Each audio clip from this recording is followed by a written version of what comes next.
क्या रीजन से एकदम से ये खड़ा हो गया और कितना व्यापक होता हुआ दिख रहा है आपको ये? देखिए लगातार ये चल रहा था कि जून जुलाई के बाद से हम पहले भी कई बार प्रेडिक्ट कर चुके थे। खासकर भारत की कुंडली को अगर हम देखें, भारत की कुंडली जो कि 15 अगस्त 1947 टॉरस असेंडेंट वृषभ लग्न की है, तो इसमें काफी कुछ चीजें परिवर्तित हो गई थी मंगल की महादशा के बाद। जब मंगल परिवर्तित हुए सितंबर 2025 से, तो लगातार कुछ ना कुछ यहाँ पर चीजें आई। फरवरी के बाद यहाँ पर राहु की अंतर्दशा आ गई। अब राहु की अंतर्दशा के बाद इस तरीके के जो प्रोटेस्ट होना, या जो यूथ है, या जो सोशल मीडिया के थ्रू इस तरीके से आपने कॉकरोच जनता पार्टी का इम्पैक्ट देखा, वो बढ़ा। तो वो कहीं ना कहीं आम जनमानस में इस तरीके की जो चीजें हैं वो ला रहा है। एक होता है ना, एक जेनजी आंदोलन, या फिर इस तरीके के और प्रोटेस्ट जैसे कि किसान आंदोलन। और ये जो समय है, खासकर अगर हम इंडिविजुअल नरेंद्र मोदी जी की भी कुंडली देखें, तो यहाँ पर जो भी उनका समय चल रहा है, मंगल की उनकी भी महादशा चल रही है, और शुक्र का भी उसमें अंतर आएगा अक्टूबर के बाद से। तो ये थोड़ा सा उनके लिए भी जो समय है कठिन है और चुनौतियों भरा है। और यहाँ पर काफी कुछ ऐसी स्थितियों का निर्धारण हो रहा है, नरेंद्र मोदी जी की इंडिविजुअल कुंडली और भारत की कुंडली, जो थोड़ा सा आपका इस तरीके के आंदोलन या प्रोटेस्ट को बढ़ाएगा, और सरकार के लिए चैलेंजिंग या चुनौती भरे समय है यहाँ पर। और नरेंद्र मोदी जी को जो उनका कार्यकाल है, जो कि हम लगातार कहते जा रहे हैं, ये जो समय चल रहा है यहाँ से जो अगला 1 साल है वो बहुत कठिन है, और ये कहीं ना कहीं उनको नेतृत्व परिवर्तन की ओर भी ले जाएगा। आप कह रहे हैं लीडरशिप चेंज की तरफ भी ले जाएगा, तो ये जी, पूरा हालांकि साल ही आप मोदी, हाँ, ये कठिन देख पूरा रहे साल हैं? ही ऑलमोस्ट ये रहेगा। और इसमें अगस्त में भी जो इक्लिप्स होने हैं दो, एक तो होना है 12 अगस्त को जो मेजर इक्लिप्स होना है, जो कि आपका हम्म। अश्लेषा नक्षत्र में होगा, और कैंसर यानी कि कर्क राशि में होगा। कर्क राशि मंडेन एस्ट्रोलॉजी में आम जनता की स्थिति को दिखाती है, उनकी मेंटल स्ट्रेंथ को दिखाती है। और अश्लेषा एक क्रूर नक्षत्र है, तो ये कहीं ना कहीं जनता की मानसिक पीड़ा को दिखाती है। उस मानसिक पीड़ा के बाद जनता का थोड़ा सा और एक्सट्रीम हो जाना, या जो भी लोगों के मुद्दे थे दबे हुए थे, तो उसके बाद से ये और बढ़ेंगे। और इसी तरीके से फिर 28 अगस्त को दूसरा एक इक्लिप्स होना है, आपका चंद्र ग्रहण होना है। ये आपका कुंभ राशि में शतभिषा नक्षत्र में हो रहा है। तो वो मंडेन एस्ट्रोलॉजी के अकॉर्डिंग अगर बार बार इस तरीके से एक पक्ष में या 15 दिन में दो ग्रहण होते हैं, तो उसमें जैसे कि पुराने समय में कहा गया, राजा के लिए कठिन समय होता है। Your wish is my command. Lot of you have been telling me that I need to start an English YouTube channel. As you see me on national television doing debates in English, I write in English, but important issues, some of you would be more comfortable to hear videos in English. So at least twice a week on my new English channel, either with a guest or conversation, or once a week covering the important issues, I would be posting on this channel in the original English audio. I may also put certain AI videos in English with translation so that you can get that experience also. So please shower your love there, your support there, and join this English YouTube channel. Thank you so much. देश में विद्रोह या जनता विद्रोह करती है, सेना विद्रोह करती है, तो वो एक ऐसी स्थिति हुई थी। अभी ये सेम चीज हमने फरवरी में देखी है, जब आपका 17-18 फरवरी को एक ग्रहण हुआ था, फिर 3 मार्च को। तो उसके बाद से आप देखिए पूरे विश्व का जो सिनेरियो था बदल गया था। अचानक से जो ईरान वॉर थी, यूएस वॉर थी, फिर हर तरफ दिक्कत परेशानी, टैरिफ, पेट्रोलियम क्रूड ऑयल बढ़ना, दुबई जैसी कंट्रीज को अनसेफ फील करना, तो वो सारी चीजें रही। बीच में कुछ चीजें भी शांत रही 1-2 महीने, लेकिन ये जो अगस्त का इक्लिप्स है, ये एक मेजर टर्निंग पॉइंट है। और यहाँ से चाहे जियो पॉलिटिक्स हो और चाहे भारत की पॉलिटिक्स हो, एक अलग करवट लेगी और एक अलग दिशा की तरफ जाएगी, जो कि बहुत ज्यादा फेवरेबल नहीं रहेगी सरकार के लिए। सरकार और जनता में कहीं ना कहीं विद्रोह या जनमानस में किसी तरीके की कॉन्फ्लिक्ट रहेगा। अब सरकार यहाँ पर कुछ कड़े डिसीजंस ले सकती है। इंडिविजुअल हम कॉकरोच जनता पार्टी की बात कर लें कि क्या ये कोई बड़ा इम्पैक्ट डाल पाएगी इन फ्यूचर, जैसे ही आम आदमी पार्टी ने डाला था।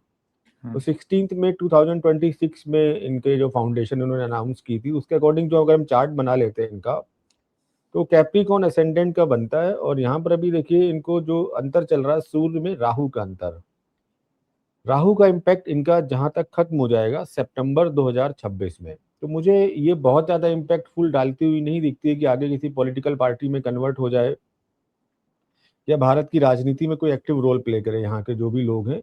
ये एक मूवमेंट है, और राहु का इम्पैक्ट इसकी अंतरदशा में एक बार जहाँ समाप्त हो जाएगा, तो मुझे लगता है ये धीमे धीमे शांत होगी। फिर कुछ और मुद्दे होंगे, चाहे किसी और विषय पर हो, फिलहाल कॉकरोच जनता पार्टी बहुत लंबा इम्पैक्ट अरविंद केजरीवाल या फिर जो आम आदमी पार्टी ने डाला था इंडियन पॉलिटिक्स में, वैसा डालती हुई मुझे इसके फाउंडेशन चार्ट से नहीं दिखता है। अंकित जी, आपने एक बात की पीएम मोदी और लीडरशिप चेंज को लेके, मैं उस पर थोड़ा बाद में आऊंगा। उससे पहले जो आप जी। बात कर रहे हैं वो ज्यादा जरूरी है कि जनता के अंदर, आप कह रहे हैं 28 अगस्त को एक और करवट होगी, जनता के अंदर के जो इश्यूज हैं बाहर आएंगे। दो तरह से बातें इंपॉर्टेंट है। एक होता है जनता का इशू बाहर आना, जो डेमोक्रेसी में आना भी चाहिए। एक होता है इशू बाहर आके वो इशू हाईजैक हो जाना और जो लोग वायलेंस चाहते हैं वो वायलेंस तक हो पाना। हमने पाया 20 जुलाई को जो हुआ, अब वीकेंड है जब हम बात कर रहे हैं, उसमें कंपनीज में काम करने वाले लोगों की भी छुट्टी होती है, तो कहा जा रहा है भीड़ बढ़ रही है वहां पे। अभी दिल्ली यूनिवर्सिटी खुल जाएगा तो जेएनयू और डीयू ने एडवाइजरी दी कि भैया स्टूडेंट्स ना जाएं, आप अपने जो एडमिशन के नॉर्म्स हैं उससे अगर आप बाईपास करते हैं तो आप पे एडवर्स कॉन्सिक्वेंसेस हो सकते हैं। अब ये एडवाइजरी का यूथ पे कितना असर होता है, कई बारी यूथ को और जोश आ जाता है, वो सब सरकार को देखना है। बट अब जब डीयू खुलेगा और एक्चुअल स्टूडेंट भीड़ आनी शुरू होगी दिल्ली के अंदर जो बाहर बाहर से, तो क्या आप देख रहे हैं कि ये और ज्यादा सेंसिटिव और डेंजरस टाइम हो सकता है लॉ एंड ऑर्डर के हिसाब से? देखिए, लॉ एंड ऑर्डर के हिसाब से या आप अगर वायलेंस के हिसाब से देखते हो तो मुझे तो अभी सितंबर तक ये जो समय है ये उतना फेवरेबल नहीं लगता।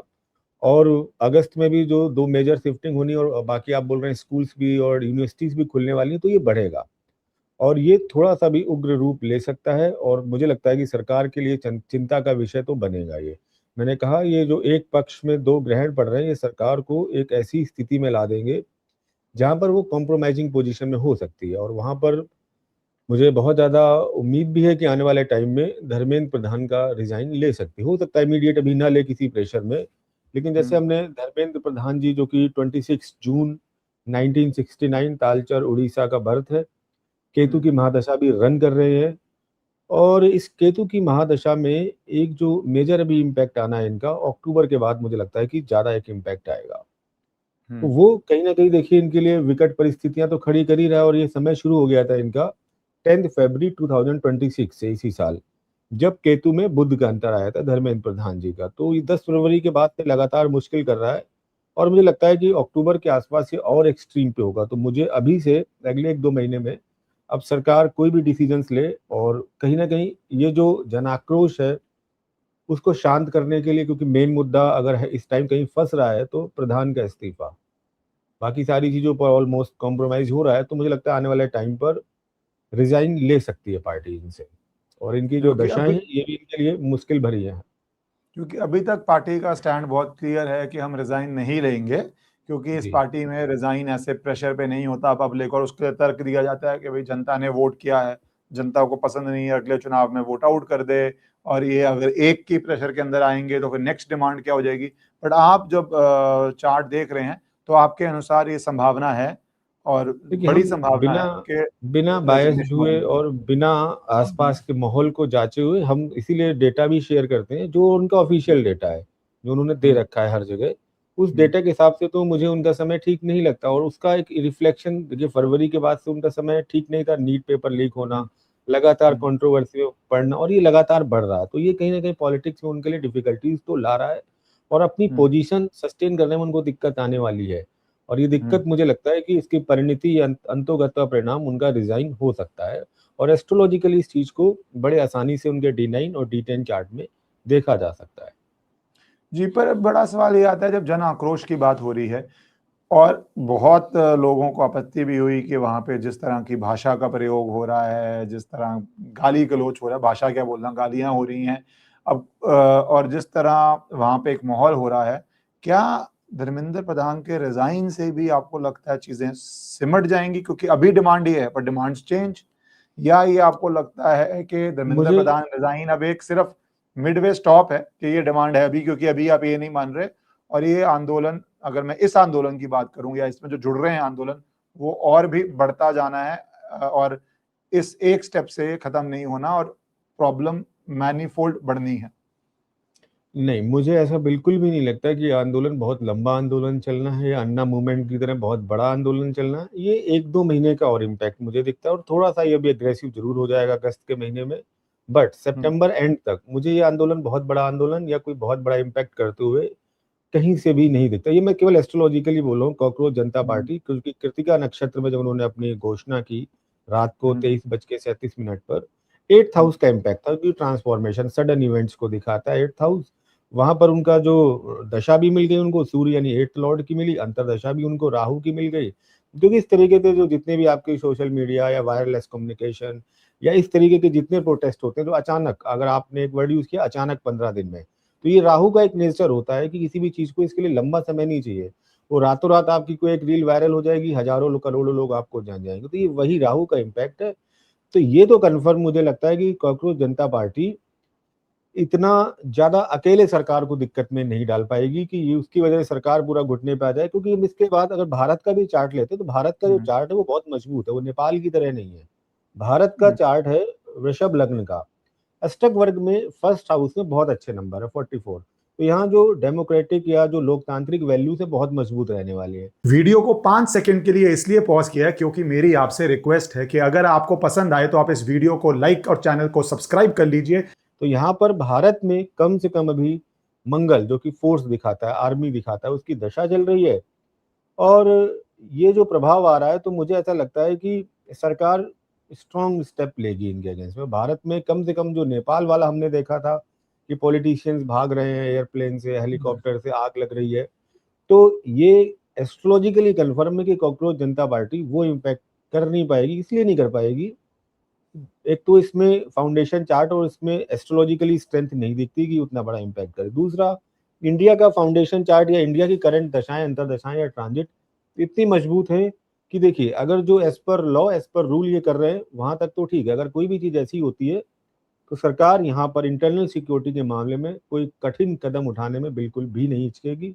और देखिए, सरकार अपने आप में कैपेबल है और मुझे लगता है कि ये नेगेटिव इम्पैक्ट नहीं डाल पाएंगे। जिस तरीके का नेपाल में या जैसी भाषा यूज कर रहे हैं उसको लेकर सरकार को डाउन कर दे, वैसा नहीं होगा। हाँ, सितंबर तक ये थोड़ा बहुत परेशान करते रहेंगे, नेगोशिएट करते रहेंगे, बट कहीं ना कहीं इनके अंदर भी अंतर कलह होगी। कॉकरोच जनता पार्टी टूट जाएगी, आपस में इसमें फूट होगी। अब फूट के चाहे कोई भी इनिशियल कारण रहे, बट वही है कि फूट अगले 1-2 महीने में आपको होते हुए दिखेगी और ये बिखर जाएगी और आगे अपना जो राजनीतिक अस्तित्व है उसको सर्वाइव मेरे हिसाब से तो कॉकरोच जनता पार्टी नहीं कर रही है। नहीं करेगी। ये आपने बहुत इंपॉर्टेंट बात कही क्योंकि एक वहां पे नारा ये भी था, मैं पॉलिटिकल पे आऊंगा कि धर्मेंद्र प्रधान रिजाइन, आपने बोला प्रधानमंत्री पे क्या होगा, योगी पे क्या होगा, पर वो एक डेमोक्रेसी में पॉलिटिकल इश्यूज हैं।